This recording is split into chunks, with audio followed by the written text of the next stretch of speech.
Picture this. You're watching one of the biggest sporting events in the world, the Cricket World Cup. The stakes are sky high, every single ball counts, and then suddenly everything just stops. The game literally grinds to a halt for one of the weirdest reasons you could possibly imagine. So what on earth is going on here? Let's get into it. Yep, you heard that right. World-class athletes, umpires, everybody, they just hit the deck. The crowd is laughing, totally bewildered. I mean, what could possibly cause a scene like this in the middle of a massive international match? An earthquake? Some kind of security threat? Not even close. The answer is way, way stranger. Bees.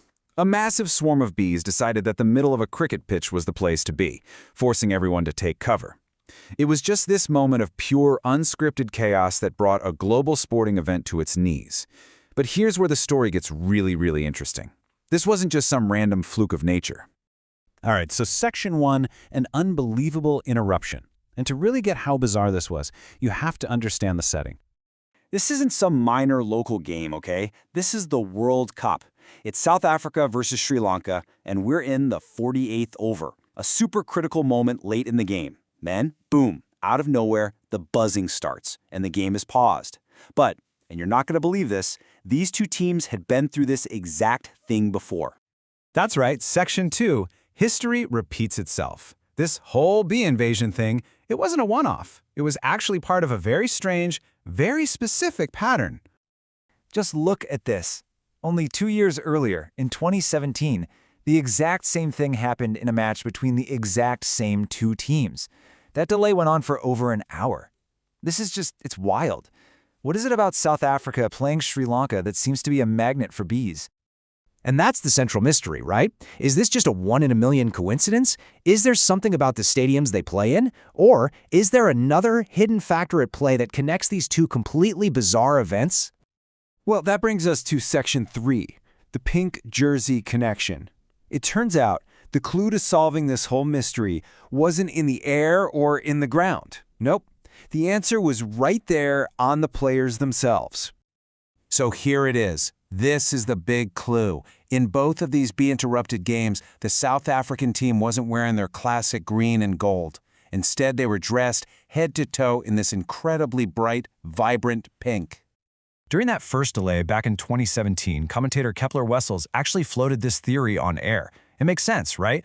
We know insects are often drawn to bright colors, but that just opens up a whole new can of worms. Why were they wearing pink in the first place? And the answer to that is where this story goes from being just strange to being genuinely inspiring. Okay, Section 4, a pledge in pink.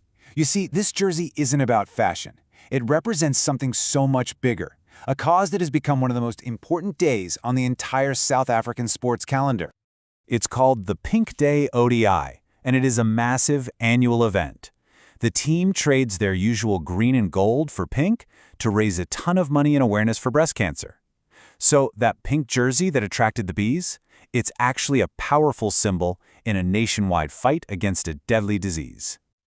Now, the idea actually got its start over in Australia with their Jane McGrath Day back in 2009. Just 2 years later, Cricket South Africa loved the concept and brought it home. It started as a single day in a test match, and by 2013, it had blown up into the official annual Pink Day ODI, a tradition that has just grown bigger and bigger ever since. So let's get into Section 5, the power of Pink Day. Because the real-world impact of this single event, well, it goes far, far beyond a cricket match. Since the Pink Day ODI officially kicked off in 2013, this initiative has raised over 7 million rand. To put that in perspective, that's roughly 400,000 US dollars. That is an incredible amount of money, all generated from one day of sport, and it goes directly to supporting breast cancer initiatives. And the public support is just massive. Every year, more than 23,000 fans pack the stadium, and almost every single one of them is decked out in pink. It's this powerful visual. This entire stadium just becomes a sea of pink. It's incredible. So where does all this support and all this money actually end up? Well, the funds go to amazing organizations. One is Pink Drive, a nonprofit that uses mobile mammography units to bring education and early detection services to communities that might not have access otherwise. The money also supports the breast care unit at Charlotte Mackay Hospital, a major center that treats hundreds of new patients a year from all over the continent. And that really brings us to the heart of it all. What started out as this bizarre, kind of funny story about bees stopping a cricket game is actually a story about unity and passion and purpose.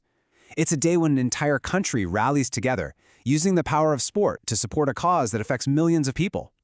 So the next time you see a sporting event get interrupted by something completely random, remember this story. Remember that behind those bright pink jerseys that maybe, just maybe, attracted a few thousand bees, there's a powerful, life-saving message.